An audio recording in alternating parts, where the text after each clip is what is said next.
Victoire du Real Madrid face à cette équipe promue et que ça fait plaisir les gars. Doublé de Kylian Mbappé qui nous a pondu un match tout simplement excellent en termes de qualité technique. Les déplacements, bien évidemment, il y a des choses à améliorer parce que c'est pas un attaquant de pointe de base. Et très bon match de sa part. Il a été bien associé avec Arda Güler qui lui a délivré une passe mais vraiment cousu main. On sent que de plus en plus qu'ils vont jouer ensemble, il y a un lien qui va se créer entre les deux. Davantage. Même si moi je trouve que Arda Güler va falloir qu'il s'améliore dans les prises de risques. Parce que lorsqu'il prend des risques, c'est beaucoup plus intéressant. C'est lui qui doit ramener cette créativité au sein du Real Madrid. Vinicius qui fait son comeback avec une passe décisive et un but excellent, incroyable lors de son entrée. Après les gars, arrêtez de le comparer à Rodrigo. Rodrigo il a fait un très bon match lui aussi de sa part. Très bon dans le collectif, c'est des ailiers complètement différents. Mais les gars qui vont parler des polémiques au sujet de l'arbitrage, les gars n'oubliez pas un truc. Il y avait penalty à ce moment-là. De l'action, il y avait penalty mais à 100%. Les deux joueurs le retiennent, sandwich, la totale. Rudiger pour une fois c'est lui qui subit la faute. Il est retenu par la gorge et par la taille. Donc pour moi il y avait penalty, il n'y a pas eu d'appel à la VAR ni rien du tout. Un arbitre tout simplement catastrophique comme d'habitude. Mais le plus important c'est la victoire du Real Madrid. Même s'il y a énormément de choses à améliorer sur l'aspect défensif, pas les défenseurs en eux-mêmes, mais l'ensemble collectif au niveau défensif c'est pas assez. Mais ça va venir de plus en plus. Je trouve que Xabi Alonso, il travaille plutôt bien. Le plus important, c'est la victoire avec un certain nombre d'écarts de buts. Mais sinon, en vrai, c'est à toi. Bon, en tout cas, alhamdoulilah. Ah ça, d'avoir un bon match. Ah ça, à une ouverture de pied de Cibo, d'avoir un 1-1 à la 82e minute. Et au final, 3-0 pour le Real. En bas laissé peser. L'action d'après, Mbappé doublé. Et 10 minutes plus tard, Vinicius qui vient... Non, parce qu'il faut dire les choses. Le Real mérite sa victoire. Bravo. On s'est fait chier quand même un petit peu. La première mi-temps, c'était sympathique. Rodrigo qui fait un bon match. Kylian qui ouvre le score. Des problèmes d'arbitrage. La routine en Ligue 1. Mais la deuxième mi-temps, à part les 10 dernières minutes, au moment du but, Oviedo qui commence à revenir dans le match. Et le poteau. Le poteau qui gâche tout. Résultat des courses, Kylian, joueur du match, mérité. Le Real qui est 3e. Juste derrière le Barça et Villarreal à la différence de but. Les 3 seules équipes à avoir fait 2 victoires sur 2 matchs. Et 2 clean sheets pour Villarreal et le Real. Non, faut saluer. Cette saison, la course au titre a déjà commencé. On a le joli retour de Vinicius. Des choses à dire sur cet homme. Et vous inquiétez pas. La vidéo sur le trio d'attaque arrive.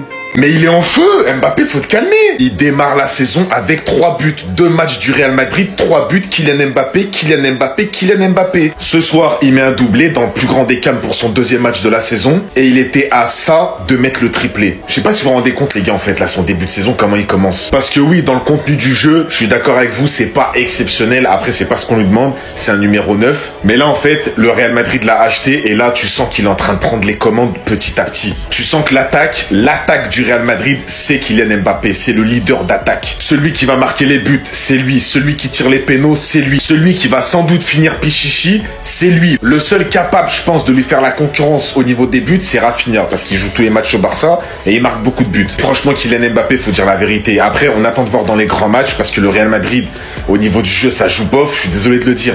Là, il y a eu une bonne première mi-temps de Tchouaméni, de Rodrigo, il y a Mbappé qui a été bon. Mais sinon, sur tout le reste, c'est pas incroyable. Mais là, il va faire une largement meilleure saison que l'année dernière, je pense. Tu sens que là, ça y est, il a appris à jouer avec ses coéquipiers, il a appris le championnat. Et là, il a qu'une seule idée en tête, gagner des trophées et marquer l'histoire du Real Madrid. Faut dire la vérité. Les haters, essuyez vos larmes. Essuyez vos larmes, sinon il va rentrer ses cookies dedans. Et il va manger. 3-0 pour le Real Madrid, qui est auteur d'un doublé. Kylian Mbappé. Et encore une fois, toute la classe, tout le talent de Kylian Mbappé. Et vous allez dire, ouais, mais il est pas bon dans le Black, il est pas bon. Il fait tout sur le côté, il décroche et dans la surface, il est intenable. Regardez-moi ce contrôle. Facilité avec laquelle il arrive à se retourner et à être devant le défenseur en une touche de balle, s'il vous plaît. S'il vous plaît, respectez. Ensuite, la finition, simple comme bonjour. On dirait que c'est facile quand Kylian Mbappé joue au foot. Premier but. Le deuxième sur une passe de Vinicius. Tranquillement et évidemment, qu'est-ce qui se passe à la fin? Il récupère le trophée d'homme du match. Tout simplement, Kylian Mbappé, l'Otain. Respectez, arrêtez. Ouais, c'est Kylian, Real Madrid, ça commence et maintenant Kylian le boss parce qu'il a mérité sur le terrain. Meilleur buteur la saison dernière et cette saison encore, il est parti. Vous voyez, à ce qui paraît, ils sont pas compatibles. Voilà, tout simplement, Mbappé, Vinicius. Mbappé qui vient tenir la bouche de Vinicius parce qu'il commence à s'énerver comme avant. Ils sont rentrés, les deux ont joué un rôle prépondérant dans la victoire. On le voit encore sur cette passe, ils peuvent s'entendre, ils peuvent jouer ensemble les gars. Arrêtez de fabuler sur ces deux joueurs, ils sont vraiment complices et je sens qu'ils vont cette saison monter en puissance, j'espère pour eux. Ensuite Vinicius Junior qui vient montrer le logo pour dire je suis là et c'est ma maison. Il a commencé sur le banc, il a montré. Donc voilà, 3-0 pour le Real Madrid, ça commence bien. On verra, le duel à distance est toujours là entre le Barça et le Real. Non, à part ça, j'ai bien aimé le match de Mastantuono. Il a été volontaire, vivant, j'ai bien aimé. Bon, je pense qu'il va encore monter en puissance, il vient de s'adapter. On est obligé de l'admettre, c'est lui le leader du Real Madrid. On n'a plus le choix. Premier match, homme du match. Deuxième match, homme du match. Quand le match est compliqué, c'est lui qui marque. Encore une fois, doublé. Score final, 3-0. Il a marqué 95% des buts du Real. Oui, parce que Vinicius, il en a rajouté un. Et je vous mens pas, quand il est rentré, j'ai bien aimé Vini et Mbappé. Et surtout quand il s'est rajouté Gonzalo Garcia. Je vous ai dit, si Mbappé, il va à droite, Vini, il va à gauche, et Gonzalo Garcia, il prend l'axe, on peut être injouable si on garde les automatismes. Mais ça, c'est à nous de le vouloir. Mais bref, si on revient sur le match, 3-0, net et sans bavure, match plutôt maîtrisé, un grand Mbappé, tout le monde a été bon, il n'y a pas eu vraiment de flop. Maintenant, la seule question qu'on peut se poser, c'est finalement qui on va mettre titulaire. Parce qu'il y a trop de joueurs qui ont été bons aujourd'hui, trop d'interrogations. Mais tout ce qu'on peut dire, c'est que le seul qui est sûr sur le front de l'attaque, c'est lui aujourd'hui. Et personne d'autre. Qu'on le veuille ou non.